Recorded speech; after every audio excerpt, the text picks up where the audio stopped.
diberikan kesehatan kesembuhan yang sempurna, tidak kurang suatu apapun. Ala hadihin niyah wa likulli niyatin salihah wa ila hadratin nabi Muhammadin sallallahu alaihi wasallam wa ala alihi wa sahbihi wa azwajihi wa dzurriyyatihi wa ahli baitihil kiram syai'un lillahi lahumul fatihah. A'udzu billahi minasyaitonir rajim. Bismillahirrahmanirrahim. Alhamdulillahi rabbil alamin. Ar-rahmanir rahim. Maliki yaumiddin. Iyyaka na'budu wa iyyaka nasta'in. Ihdinas siratal mustaqim. Siratal ladzina an'amta 'alaihim ghairil maghdubi 'alaihim waladdallin. Amin.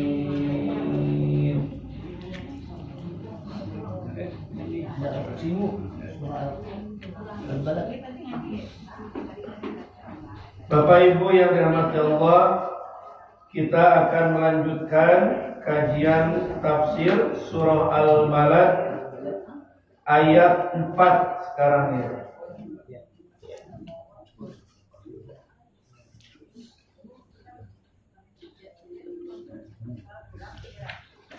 A'udzu billahi minasy syaithanir rajim.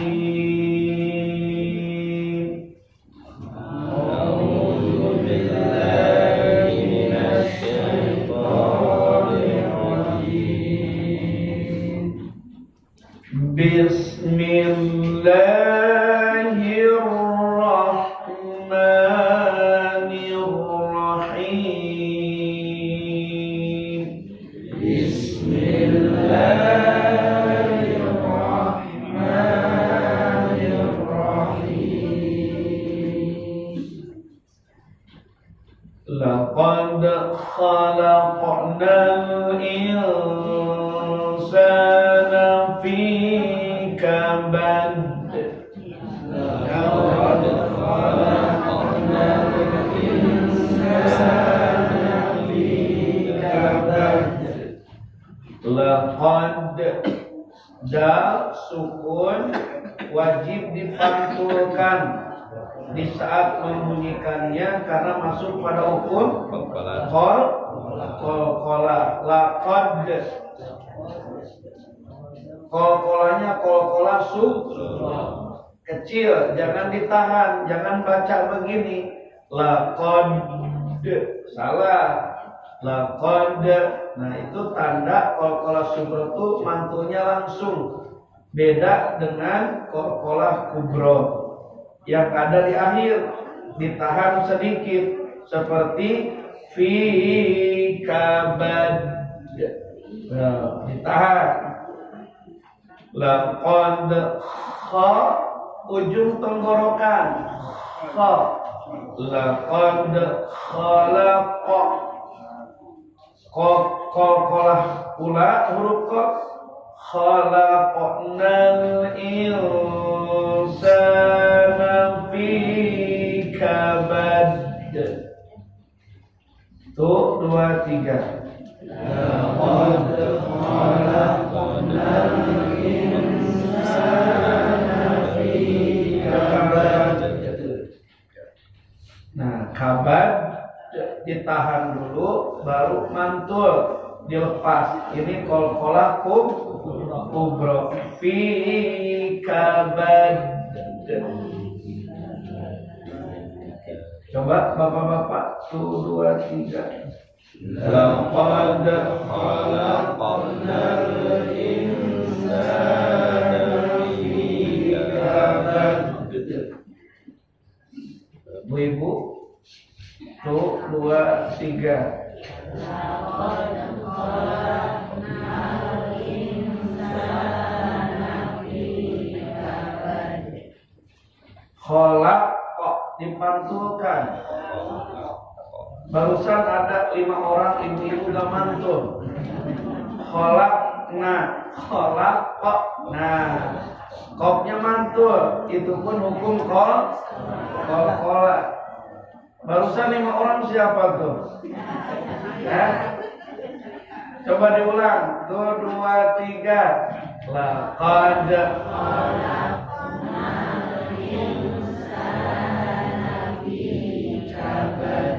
nah gitu. Ayahsabu an lan yaqdira alaihi ahad. Ayahsabu an lan yaqdira alaihi ahad. Alaihi ahad. Hi dalam tenggorokan, ahad hak tengah tenggorokan.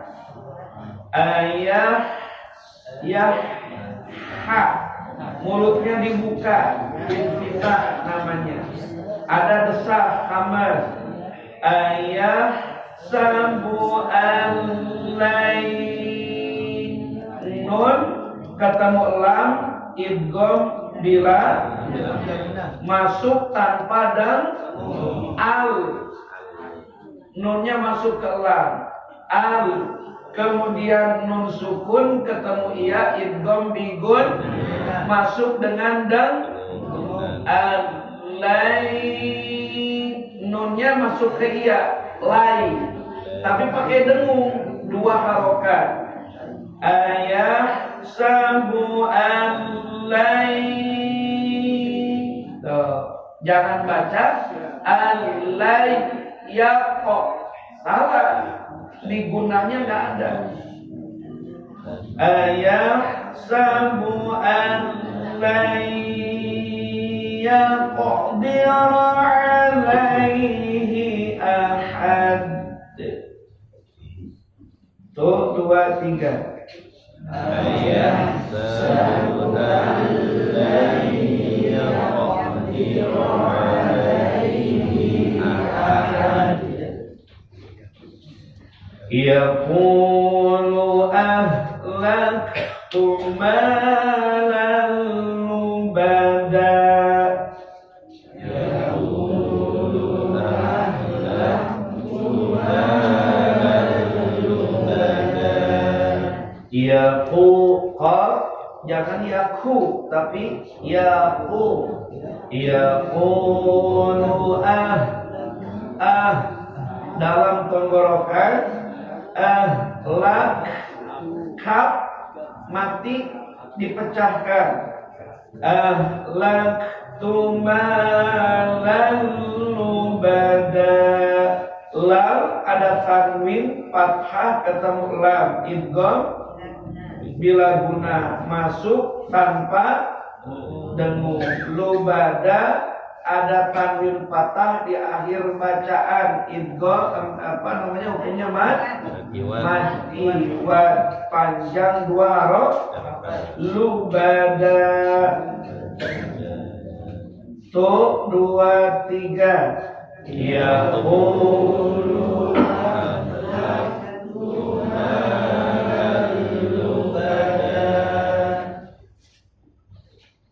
Bu Ibu coba.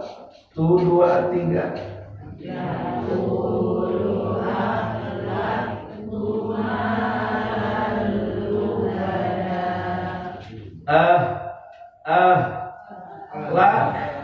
Lak kaki kuka. Lak tumalan lubada. Coba Pak Bapak. Tuh 2, 3. Yaqulu ahlaktu malan lubada.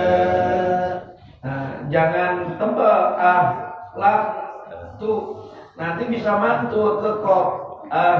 Lak dipecahkan. Yaqulu ahlaktu malan lubada. Tuh 2, 3. Yaqulu ahlaktu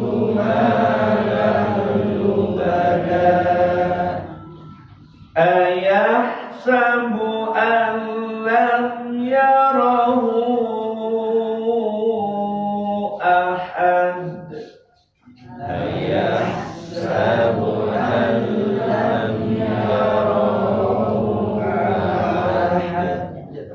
Ayahsabu an lam yarahu.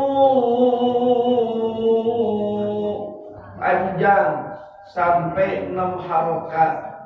Hak domir dikasih doma terbalik, ke depannya huruf alif. Hukumnya mad sila towila. Jadi panjang sampai 6 boleh. Ayah sabu an lam yarahu ahad.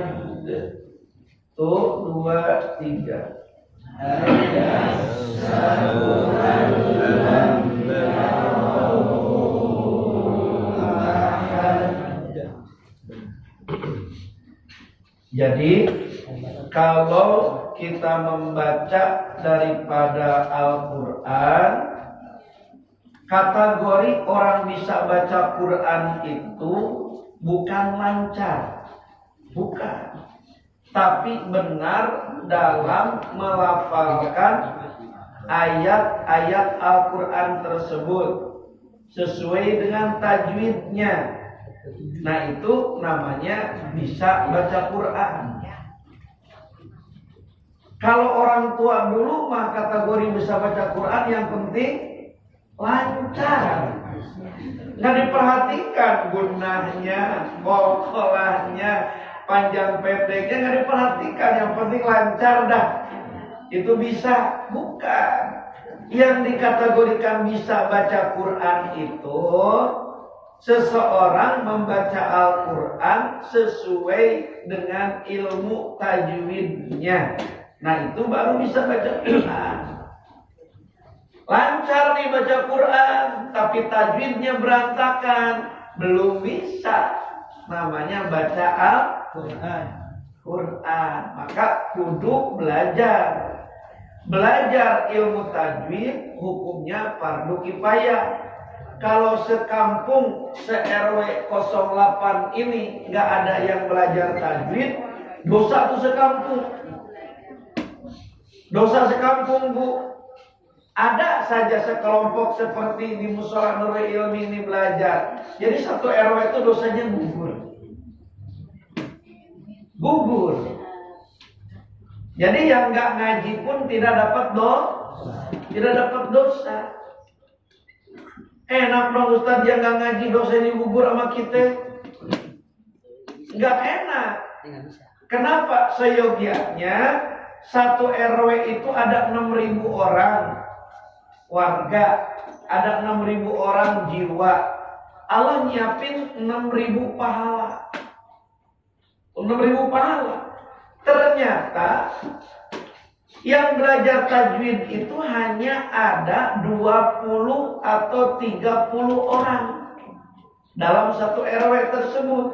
Nah, dosa yang 6.000 itu gugur, tapi pahala mereka nggak dapat. Lalu kemana pahala yang 6.000 yang disiapkan oleh Allah untuk mereka itu?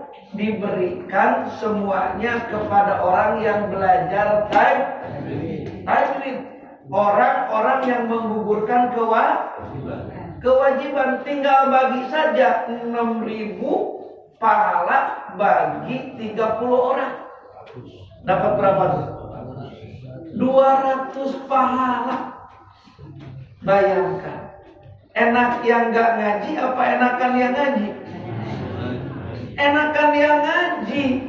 Kita dapat tambahan pahala dengan orang-orang yang tidak ngaji itu sampai 200 pahala.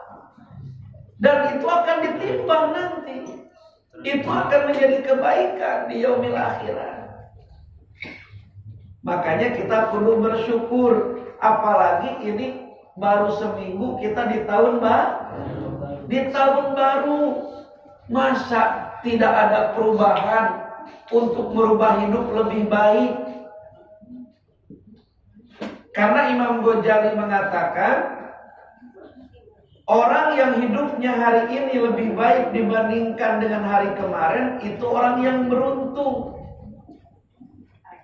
Alias orang yang meningkatkan kebaikannya. Andaikan hidup orang itu tidak ada beda tahun ini dengan tahun kemarin, hari ini dengan hari kemarin, gak ada berubah.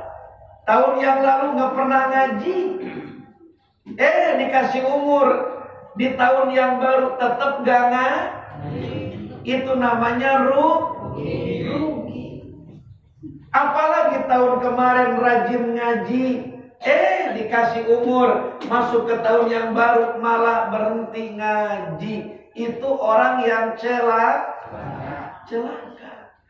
Maka kita perlu dipastikan masuk pada kelompok orang yang beruntung, yaitu tahun ini harus lebih baik dibandingkan dengan tahun kemarin. Insya silahkan rencanakan oleh jemaah. Yang dengar di luar, Ustaz, kalau begitu mah saya mau ngaji. Dari semenjak ada pengajian di Mushola Nurul Ilmi, saya nggak pernah ikut ngaji, paling nguping aja di atas genteng. Biar kedengeran suara gitu, suara ustadznya. Naik ke genteng nih bang, dengerin ilmu dapat, tapi berkah nggak bakal dapat. Ilmu dapat, pengampunan tidak akan dapat. Kenapa? Karena 70.000 malaikat itu disuruh datang oleh Allah untuk beristighfar bagi orang-orang yang mengkaji, yang mempelajari ilmu Allah, yang kumpul di satu majelis. Nah, langkahnya gak dapat pahala. Kalau begitu mah Ustaz, minggu depan saya mau ngaji, bismillah.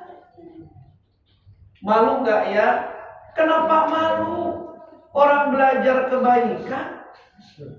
Betul? Kalau ke pasar gak pakai kerudung tuh kudu malu, Bu. Ini mau ngaji malu. Ayah wae. Ke pasar gak pakai kerudung gak malu. Eta terbalik namanya. Nggak bakalan ada yang bisa memberikan nilai baik untuk hidup kita, nambahin tabungan amal untuk hidup kita, kecuali kita perlu berubah. Insya Allah. Kan Allah negur, alhaakumut takatsur. Apakah kalian itu akan terus terlena dengan kemegahan dunia, dengan tontonan-tontonan televisi, terlena dengan handphone digenggam sementara di musola ada pengajian, hatta jurtumul makobir, sampai kamu itu ziarah datang ke kubur. Apakah akan terus-terusan begitu, megang handphone, megang remote, sementara ada pengajian diabaikan? Apakah terus begitu sampai masuk kubur? Itu kata Allah, Pak. Bukan kata Ustaz Jajan, bukan. Kata Allah, kala lepaskan tuh handphone, kala hentikan tuh nonton TV untuk sementara mah, datang ke pengajian. Kalau tidak berhenti, saufa ta'lamun, entar lu barunya. Itu bahasa bukan bahasa Ustaz Jajan, bahasa Allah. Saufa ta'lamun itu saufa nanti, ta'lamun kalian akan tahu. Kalau kata orang Betawi, entar lu baru nyaho, kan begitu. Itu saufa ta'lamun. Summakala, selanjutnya udahlah hentikan. Terlena kehidupan dengan duniawi, tontonan, nggak bakalan ada habis-habisnya. Itu juga diputar-putar. Itu juga diputar-putar. Sinetronnya paling nggak ditonton suara hati istri gitu. Lumayan gitu kan. Ya begitu lagi. Ya kalau nggak diselingkuhin, selingkuh. Ceritanya gajah nggak dapat pahala bismillah, takut umur berhenti di tahun ini. Nggak ada yang tahu kan? Abang tahu bakal meninggal kapan? Tahun ini udah ada daftarnya belum bang? Mudah-mudahan panjang umur semuanya. Ya Allah ya Rabbal Alamin. Kita nggak tahu, makanya kudu kita lebih baik dibandingkan tahun kemarin. Itu nggak ada pilihan. Seandainya meninggal di tahun ini, kita ada beda dengan tahun kemarin. Tahun kemarin nggak pernah ikut ngaji, tahun ini jadi ikut ngaji. Meninggal di tahun ini, kita dalam posisi lebih baik, maka akan akhir hidupnya husnul khotimah. Pindah ke kota, dari kota Bangu kelihatan orang-orang ke karet atau ke Kemanggisan, padahal sebenarnya dipindahkan ke taman surganya Allah. Di dunia mah rumah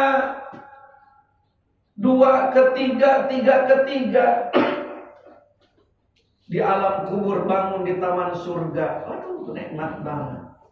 Itu kalau beruntung, lolos hidup sampai tahun berikutnya, insya Allah bakal ketemu berkah, dan berkah.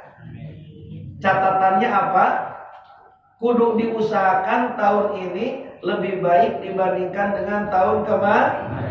Kalau tahun kemarin kita tiap hari itu nggak ada baca Quran, bismillah. Tahun ini mah tiap hari targetkan baca Al-Quran. Masa 1 tahun nggak khotam Quran? Ada yang tahun kemarin nggak khotamin Quran, ada apa nggak? Cung. Masa 1 tahun nggak bisa khotamin Quran? 365 hari. Kemana aja? Coba nonton sinetron itu 1,5 jam, gak ngantuk-ngantuk, nyambung lagi 1,5 jam lagi. Quran kalau kita baca 1 juz itu 30 menit, setengah jam. Jadi kalau baca 2 jam tuh 4 juz. Betul? Tapi kenapa tidak kita lakukan? Nah, yuwaswisufi, setan membisikkan ke dada kita supaya mengabaikan itu Al-Quran. Kenapa? Setan tahu Al-Quran bisa menolong manusia di dalam kubur. Al-Quran bisa menolong manusia di alam akhirat. Makanya digoda oleh setan, jangan demen baca Quran, jangan demen untuk mempelajari Al-Quran, supaya Quran itu diabaikan. Kalau diabaikan, dia tidak dapat pertolongan dari Quran. Kan senang setan. Makanya kudu niatkan dari sekarang. Insya yang tahun kemarin belum duha, niatin. Tahun ini mah insya Allah duha. Kalau tahun kemarin belum tahajud, bismillah tahun ini kita tahajud. Tahun kemarin belum witir, bismillah tahun ini witir. Kalau tahun kemarin belum awabin, bismillah tahun ini mah kudu awabin. Tidak ada yang bisa mengatur ataupun menyelamatkan hidup kita kecuali diri kita sendiri. Kata orang Betawi mah, kampung kita kalau bukan kita yang ngurusin, diri kita kalau bukan kita yang ngurusin, udah bismillah. Mudah-mudahan semuanya tergolong orang yang beruntung. Kita lihat artinya sekarang ayat yang keempat.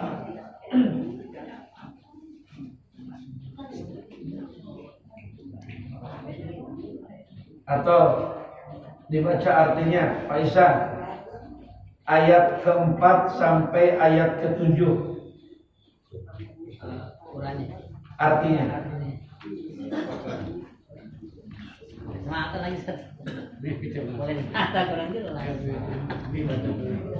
Pemahaman deh. Bismillahirrahmanirrahim. Sungguh kami telah menciptakan manusia berada dalam susah payah. Apakah dia manusia itu mengira bahwa tidak ada sesuatu pun yang berkuasa atasnya? Dia mengatakan, aku telah menghabiskan harta yang banyak. Apakah dia mengira bahwa tidak ada sesuatu pun yang melihatnya? Lihat ayat yang keempat. Sungguh kami telah menciptakan manusia berada dalam susah payah.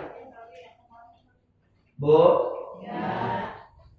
Allah mengatakan bahwa manusia itu diciptakan dalam keadaan susah payah. Betul apa enggak? Manusia itu diciptakan oleh Allah keberadaannya dalam susah payah. Bikinnya saja susah. Sampai pada berkeringat. Susah. Sampai berbulan-bulan. Bayangkan. Kemudian sudah lahir ke dunia. Maka di saat lahir ke dunia, maka itu yang namanya manusia tidak membawa selembar pakaian pun susah.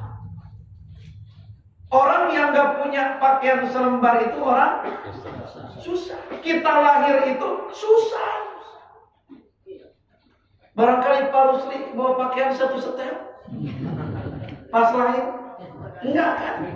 Susah. Jenderal ke, kiai ke, di saat lahir itu tidak membawa apapun. Telanjang bulat itu namanya orang susah. Kemudian tidak membawa makanan. Ada yang bawa makanan? Tidak ada. Barangkali cemilan? Tidak ada. Tidak membawa apapun. Orang yang tidak punya makanan, orang yang tidak punya cemilan, itu namanya susah. Lahir juga gak bisa ngapa-ngapain, hanya telentang doang. Bisanya nangis, susah itu namanya. Si ingat, mata awalnya gak jelas. Burung. Mana bapak, mana aki. Gak tahu. Mana emak, mana nini. Gak kenal. Itu namanya orang susah. Model kita sekarang kalau gak pakai alat bantu. Pak Roji mana Pak Roji? Itu susah namanya. Ingat, manusia itu diciptakan dalam keadaan susah payah.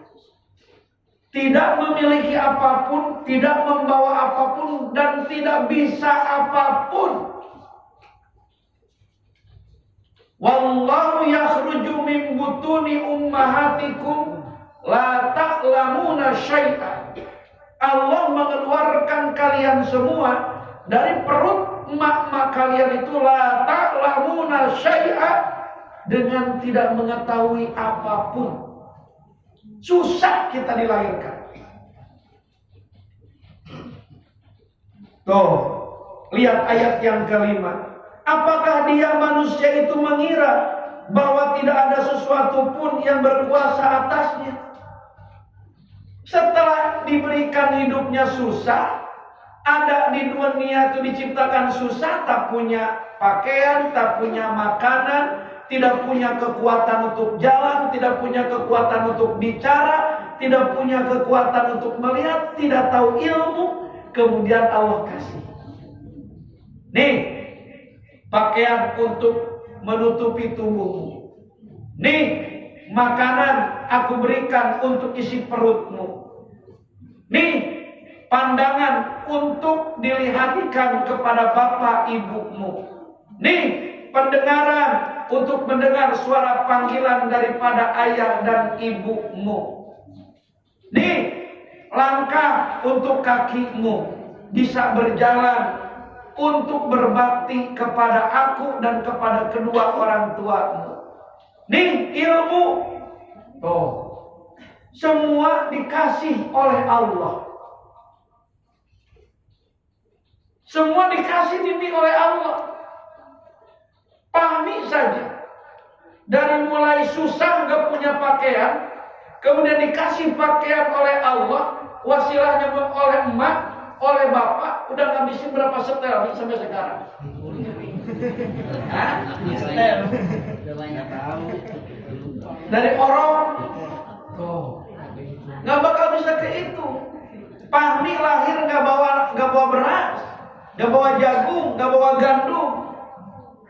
Dikasih rezeki sama Allah untuk makan. Dari Pahmi orok sampai sekarang udah ngabisin berapa ton?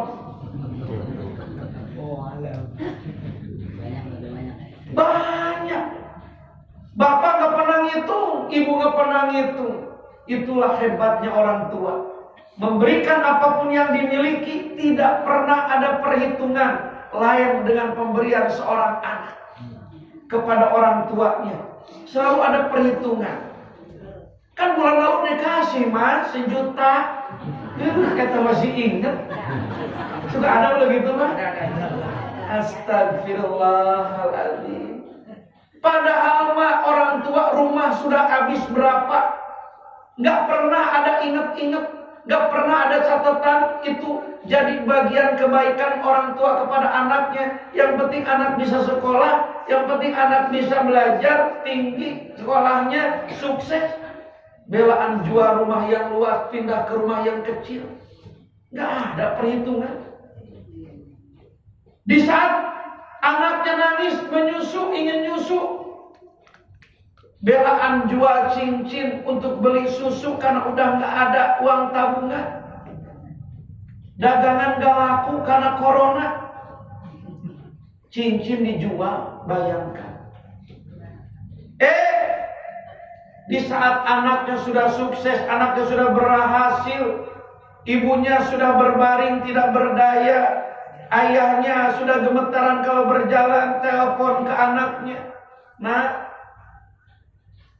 bapak mau berobat, tapi bapak nggak punya uang. Barangkali ada kamu rezeki lebih, tolong kirimin ke bapak." "Oh, ntar pak ya, aku ngomong dulu ke istri." Astagfirullah. Bilang ke istrinya, "Ya, bapak mau berobat, katanya gak ada uang." "Kemana berobatnya?" "Ke dokter Wibowo." "Mahal itu, udah suruh ke puskesmas aja, ke puskesmas." Astagfirullah.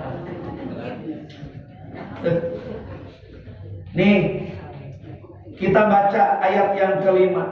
Apakah dia manusia itu tidak mengira bahwa tidak ada sesuatu pun yang berkuasa atasnya? Ada yang berkuasa di atas kita. Kita dikasih rezeki, kita dikasih kekuatan, kita dikasih ilmu, kita dikasih sehat, kita dikasih keluarga, kita dikasih pasangan hidup. Apa mengira tidak ada yang berkuasa di atas kita? Malah itu manusia, dia mengatakan, "Aku telah menghabiskan harta yang banyak. Sudah banyak keluar, ngobatin bapak, ngobatin emak. Tuh, tinggal rumah 1 lagi. Udah habis 2. Padahal bapaknya habis hektaran di saat menyekolahkannya tidak pernah diperhitungkan. Lihat ayat yang ke-7. Apakah dia mengira bahwa tidak ada sesuatu pun yang melihatnya? Apakah dia mengira dalam hidupnya tidak ada yang memantau? Apa mengira hidupnya itu tidak ada yang menyaksikan? Apakah mengira dia tuh hidupnya tidak ada yang melihat? dimanapun kita berada, apapun kelakuan kita, kita selalu diawasi oleh Allah. Allah yang melihat kita dari kecil diurus sama ibu. Allah yang menyaksikan kita dari orang dibela-belain sama bapak, setiap hari keluar dari rumah di saat matahari belum terbit. Kemana? Dia cari orang-orang yang bisa menyuruhnya untuk kuli. Dia korbankan tubuhnya berlumuran setiap hari dengan keringat. Dia korbankan tubuh si ayah tersorot seharian dengan cahaya matahari, sampai wajah yang bersih berubah menjadi menghitam dan kering. Tubuh yang asalnya mulus berubah mengering. Demi siapa? Demi anak. Apa dia mengira tidak ada yang melihat tuh? Dia dibesarkan sama bapaknya dengan keringat, bahkan dengan air mata karena tidak ada jalan usaha. Dia datang ke tempat kerjaan tapi tidak ada yang nyuruh bekerja. Pindah lagi ke tempat yang lain, tidak ada yang lagi nyuruh. Pindah lagi ke tempat yang lain, tidak ada yang nyuruh. Akhirnya istirahat kelelahan di pos ronda. Sambil bergenang air mata, harus kemana? Mencari rezeki untuk anak. Besok butuh menyusu, anak butuh pempes. Bayangkan itu bapak. Ini anak-anak apa mengira tidak ada yang menyaksikan perjalanan hidup kita itu diurus sama orang tua, sehingga sudah sukses, sudah berhasil, sudah jadi sarjana, sudah jadi dokter, ketemu dengan pasangan hidupnya, melupakan orang yang berjasa puluhan tahun mensukseskan hidupnya seperti sekarang. Pasangan hidupnya baru ketemu kemarin. Dia nggak pernah menjadikan itu yang namanya suaminya orang hebat seperti sekarang. Nggak ada. Hanya ketemu.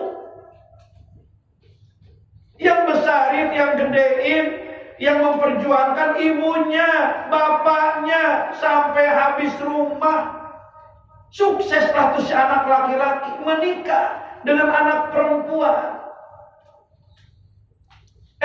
Si anak perempuan merasa memiliki ini si anak laki-laki, suaminya, sehingga di saat suaminya mau berbuat baik sama ibunya, ingat sama ayahnya dilarang.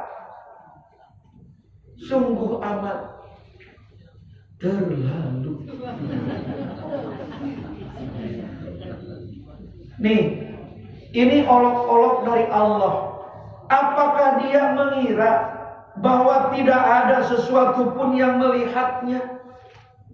Dilihat dalam perjalanan hidup kita ke belakang. Makanya sering kita ini muhasabah, tafakur, merenung, ingat perjuangan Bapak seperti apa sampai kita bisa sukses seperti ini. Model saya bisa mondok berpuluh-puluh tahun itu jasa Bapak. Ibu bilang, Bapak belaan tidak merokok, ngumpulin uang, hasil bertani, hasil nyangkul di sawah orang, dikirim ke pondok. Demi kamu tuh nak, almarhum seperti itu. Dia ganti dengan daun aren merokoknya, belain kamu tuh. Daun kaum Allah karim. Di saat anaknya sudah jadi orang, anaknya sudah punya rezeki, ingin berbuat baik dan bakti, nggak ada. Coba bayangkan. Sing inget tuh nih, perjuangan bapak, perjuangan ibu, kita kadang-kadang menterlenakan mereka disebabkan karena terlalu cinta kepada pasangan hidup sehingga mengabaikan orang tua. Ada yang melihat kita ini dibesarkan oleh ibu bapak kita, bukan sama istri. Pak Ihsan dibesarkan sama siapa? Orang tua apa sama istri? Orang tua. Istri mau ketemu udah gede begini. Tapi di saat kita mau berbuat baik sama orang tua yang ngurusin kita, kenapa istri tidak suka? Kan kadang-kadang suka ada yang begitu ya, Bang? Orang jujur banget itu. Ini jangan-jangan kelompok istri semua ini. Apa tuh istri? Ikatan suami takut istri semua. Jangan. Di saat ingin berbuat baik, berbuat bakti kepada orang tua, jangan takut sama istri. Jangan. Karena kemuliaan kita sebagai seorang anak laki-laki ada terletak pada ibu dan bapak kita. Muliakan orang tua. Berarti kita sia-siakan istri. Jangan. Jangan menyanyiakan istri. Ada motivator muda Indonesia ini. Namanya Oppo Santosa. Ipo. Kalau Oppo merek handphone. Ipo Santoso. Kalau orang Jawa, kalau ke Jawa Barat Santosa. Ipo Santoso ini dia waktu SMA-nya dagang gorengan ibunya. Dia nenteng gorengan. Dijual di SMA ke teman-temannya, gak malu. Ternyata lepas dari SMA, dia kuliah sekarang jadi motivator internasional. Kenapa saya bisa sukses? Karena ibu. Kalau hidup ingin sukses, maka jangan abaikan ibu. Dia di Jakarta, kemudian ada undangan untuk memberikan motivator di Amerika. Ibunya di Sulawesi. Maka dia datang dulu ke Sulawesi, ke ibunya, minta izin. Bu, aku ada undangan untuk memberikan motivasi di Amerika. Ibu ridho, ibu izinkan. Kalau ibu ridho dan izinkan, aku akan berangkat. Ibu ridho, ibu izinkan. Cium tangan. Hanya ingin minta ridho dari ibu, ingin minta izin dari ibu, dia keluarkan 1 juta untuk ongkos pesawat. Kalau ibunya mengizinkan, berangkat. Kalau ibunya tidak mengizinkan, dia tidak berangkat. Berangkat ke Amerika. Di Amerika disambut luar biasa. Dia ngasih motivasi di satu yayasan. Ternyata dari yayasan ini banyak yang hadir, punya yayasan yang lain, diundang lagi ke yayasan yang lain. Dari yayasan yang lain ke yayasan yang lain lagi, terus sampai rencana satu yayasan sampai berpuluh-puluh yayasan. Maka pulang ke Indonesia itu bisa menghasilkan sampai 1 miliar. 1 juta demi kerinduan orang tua, Allah akan jadikan 1 juta itu dengan miliaran. Ini punya orang tua mau berangkat kerja, dilewatin rumahnya, mampir pun enggak. Sungguh amat terlalu. Lebih terlalu lagi serumah, Pak, serumah. Bayangkan serumah dengan orang tua, serumah dengan ibu, serumah dengan ayah yang membesarkan dia, mau berangkat kerja main jalan saja. Itu ada di dalam tuh, di tangan ibu, di tangan bapak itu ada kemuliaan. Kenapa dilewati main jalan saja? Kalau ditelepon sama pacarnya udah nungguin di pinggir jalan.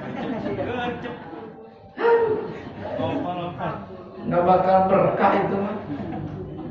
Tuh Oppo tuh. Sampai ke sono, Ipo.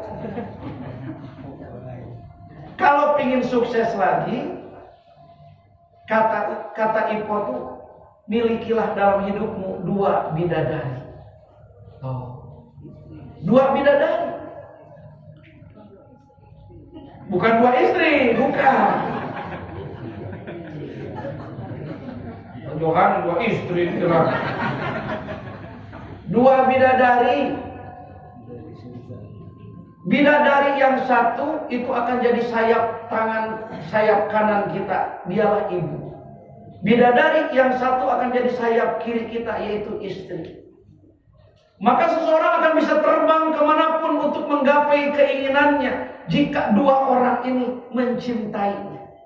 Jika 2 orang ini tidak terluka, dirobek satu sayap, maka dia tidak akan bisa terbang. Terluka hati ibu, kemudian suka daripada hati istri, dia nggak bakal bisa ketemu cita-cita. Dia lukai perasaan istri, dia senangkan ibunya, dia nggak bakal bisa terbang kemanapun. Dia robek sayap yang sebelah kiri. Dua-duanya harus dijaga, dua-duanya harus dirawat. Ibu butuh ridhonya, kemudian istri butuh restunya, kasih sayang. Maka dengan 2 bidadari ini bisa menggapai keinginan apapun yang kita inginkan, karena bisa terbang kemanapun. Jangan coba-coba merobek hati salah satunya, maka niscaya kita nggak bakal bisa terbang kemanapun. Luar biasa. Itu baru satu sayap tuh. Bagaimana kalau bersayap-sayap?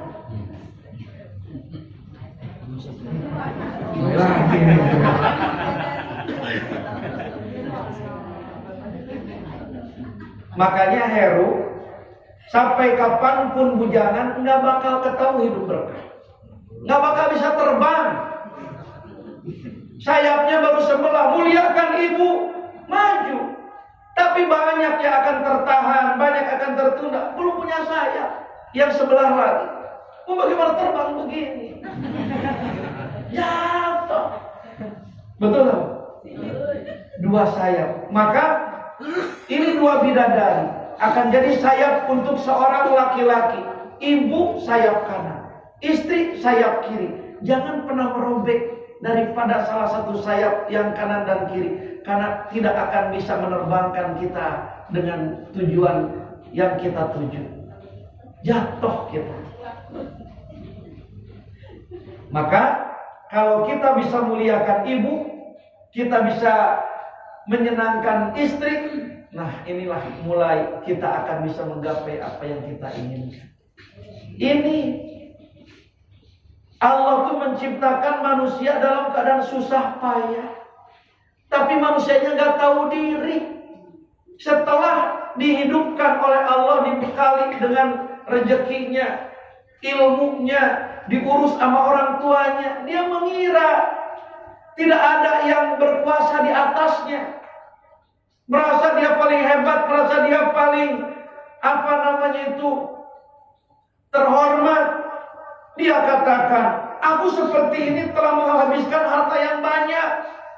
Saya kuliah kerja, nih hasil jerih saya, jerih payah saya. Dia nggak mikir orok siapa yang biayain. Kadang suka ada begitu, Pak. Ini Allah memberitahukan kepada kita. Apakah dia mengira bahwa tidak ada sesuatu pun yang melihatnya? Allah menyaksikan perjalanan hidup kita. Makanya kita kudu sadar diri.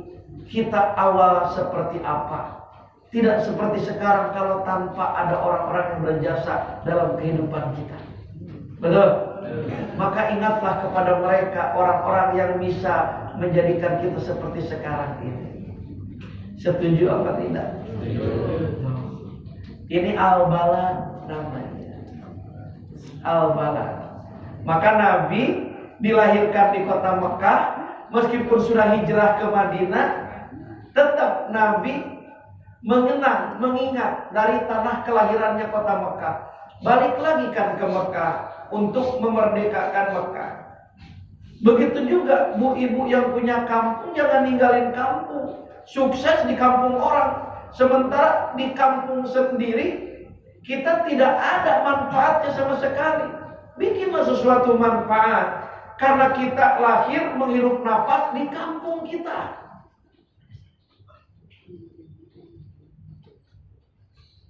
Bikin sesuatu yang lebih baik, di mana kita dulu awal cikal bakal kita seperti sekarang ini. Jangan melupakan masa lalu,